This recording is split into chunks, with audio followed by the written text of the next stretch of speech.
What's up mga kaagre? So, kamusta kayong lahat? At nandito na naman ako, no? So, mag-a-update lang ako na naman sa aking bagong area nga na pinagtataniman ng dragon fruit. So, welcome back na naman sa aking YouTube channel mga kaagre. At ito nga, a-update ko lang sa inyo yung aking kamalian nung nakaraan. At yung unang failure ko na ginawa.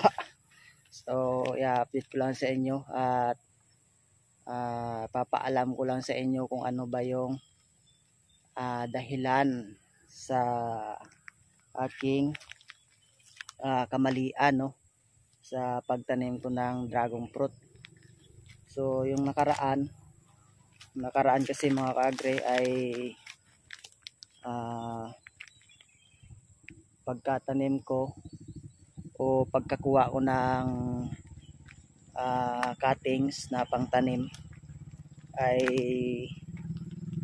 hindi na ako nag-research pa kung ano yung gagawin, no. So yung ginawa ko ay itinanim ko kaagad yung pagkakuha ko ng bagong cuttings, no, ng dragon fruit. So unang-una yun na yung kamalian ko. So pagkakuha ko ay tinanim ko kaagad. Yun yung una kong kamalian sa aking ginawa sa pagtanim ng mga dragon fruit, no. So yan nga, halos marami-rami talaga mga kaagri na mga nasayang, no, mga nasayang na pang tanim yung mga cuttings kagaya nito mga kaagri, oh. So dahil tinanim ko kaagad, nabulok siya at sinabayan pa ng ulan, no. So ito nabulok talaga mga kaagri, oh. Ayan, so kinuha ko ito yung mga nauna kong tanim. So dito ko lang muna linagay at marami pang langgam. So itong mga ito ay yung huli ko na tong cuttings na kinuha, no. So bagong tanim ko na yan. At bago ko tinanim ay pinalipas ko muna ng higit 2 linggo. So ito kasi yung bagong cuttings ko na to ay wala pang 3 araw, tinanim ko na kaagad. So tapos ay sinabayan pa ng 2 araw, no, 2 araw na ulan. Yon. So yung dito sa ilalim na parte ay nabulok, no, sa ulan. Tapos yung mga sa itaas naman na parte, to kagaya nito mga kaagri, ay nilalanggam kaya tuluyan ng nabulok yung aking mga pantanim, no, yung tinanim ko na dragon fruit. So dapat pala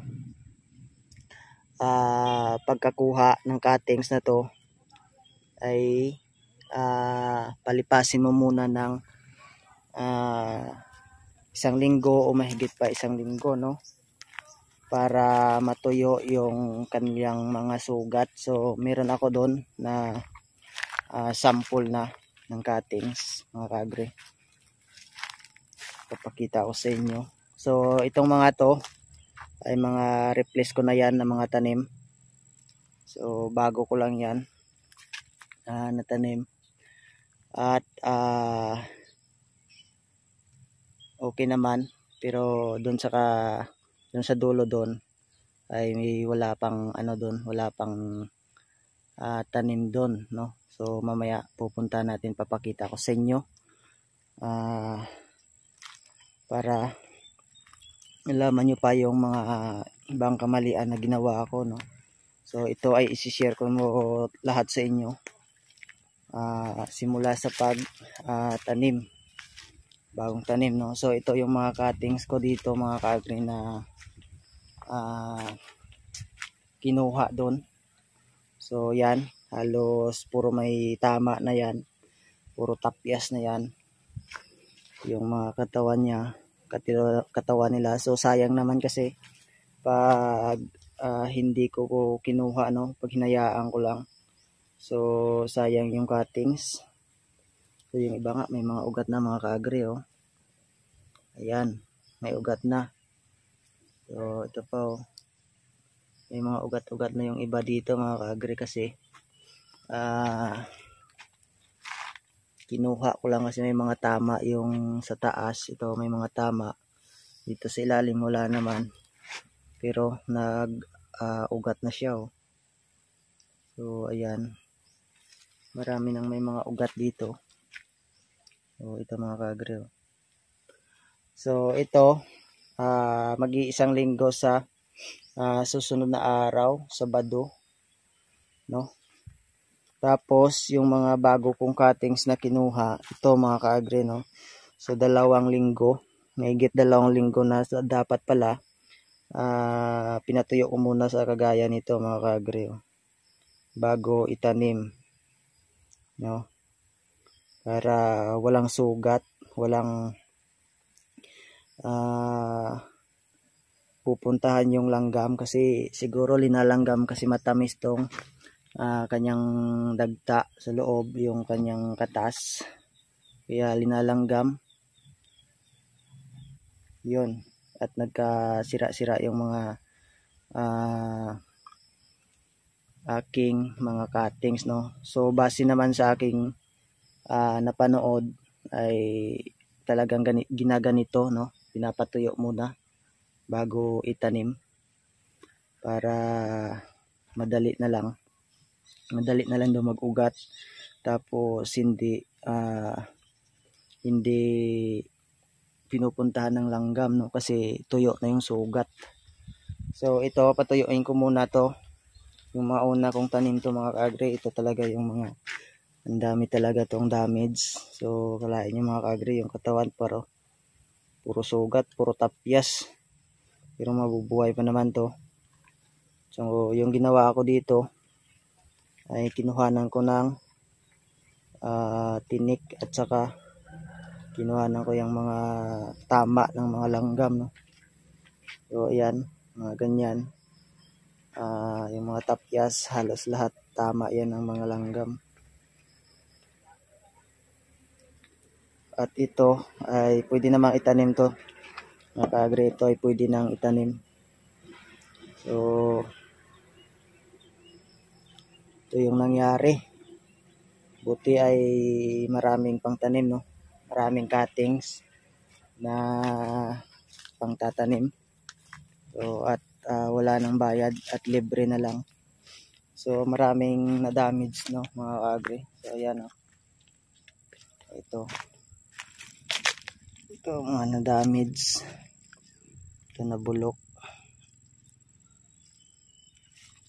dahil sa ulan,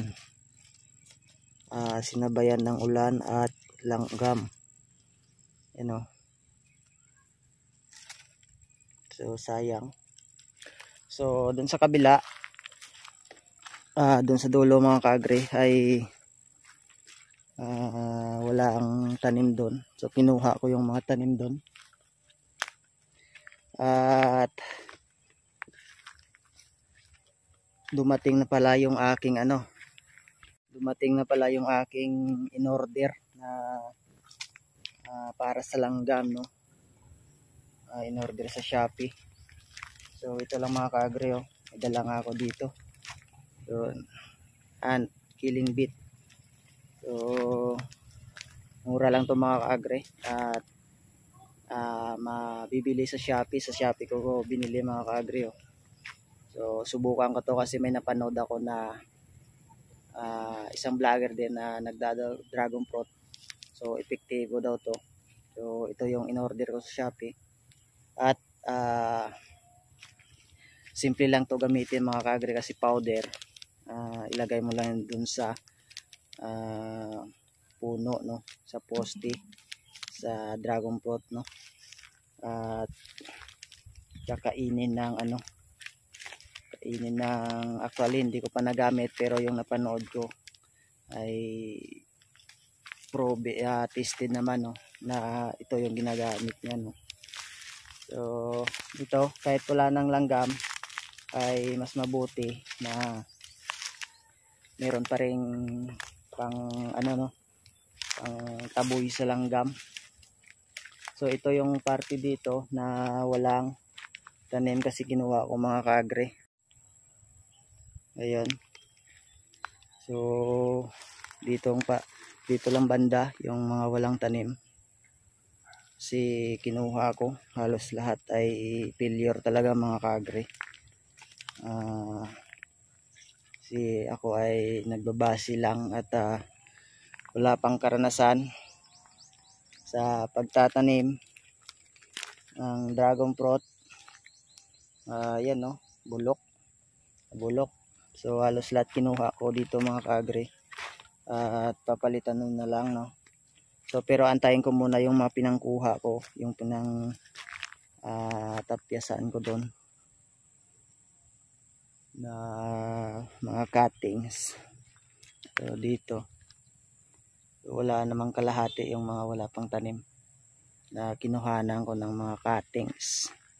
So may nakita na nga ako dito na sasanga na siya, mga kaagre, yung mga una kong tanim na hindi tinama, no.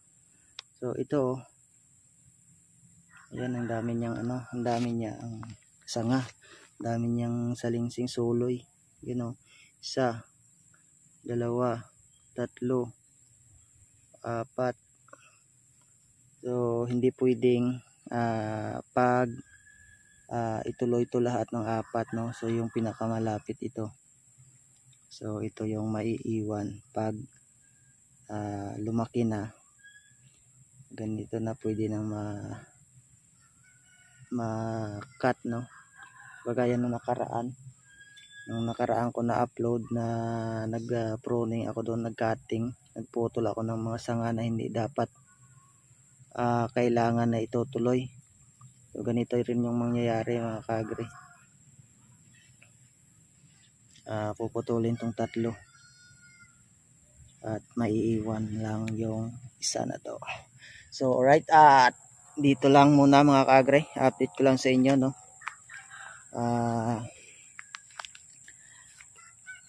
Kamalian niya talaga sa unang pagsubok. Buti nga yung una ko na tanim doon na 26 na poste na una ko doon nung nakaraan na upload ko, na nag-update ako sa inyo, ay walang langgam sa pagtanim ko noon, at medyo mataas na yung bahagi ng poste doon, at hindi sinabayan ng ulan, no. So ito kasi pagtanim ko, pagkatapos ko magtanim ay sinabayan 2 araw na ulan, tapos ang daming ang dami pang langgam. So bago kasing area to, kasi kakalinis lang, so wala talagang yung langgam.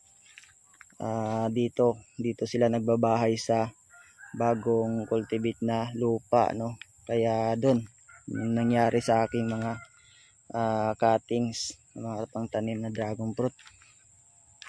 So pero ito, ginagawan ko ng paraan para ma-minimize na yung mga dapat na mangyari sa dragon fruit, sa pagtatanim ng dragon fruit, no. So ito yung dito sa gilid ko na tanim, walang dito, walang problema, kasi mahigit 1 linggo ko na to bago itanim. So meron na nga yan, suloy na naman, bagong sanga na naman. So yan yung resulta ng bago mo itanim, ay papatuyuin mo muna yung kanyang mga sugat sa pinagkatingan, sa mga kaagre, no. So ayun, update ko lang sa inyo mga kaagre. Medyo malilim na dito pag alas 5 na ng hapon, no? So okay na dito, lalo na pag gumagawa ka dito ay hindi na mainit. So hanggang dito na lang muna mga kaagre. Update ko lang sa inyo, no, yung mga kamalian. So kailangan ko talaga i-share yung mga ginagawa ko dito, no, kamalian at mga good news or bad news man yan mga kaagre, no, para masundan nyo naman yung aking ginagawa dito sa araw-araw. So hanggang dito na lang muna mga kaagre yung aking isi-share sa inyo. Maraming salamat sa mga palaging sumusuporta at nag-aantabay sa aking channel, no? So shout out sa inyong lahat at happy farming palagi sa ating lahat mga kaagre, no? Maraming salamat. God bless po sa inyong lahat mga kaagre.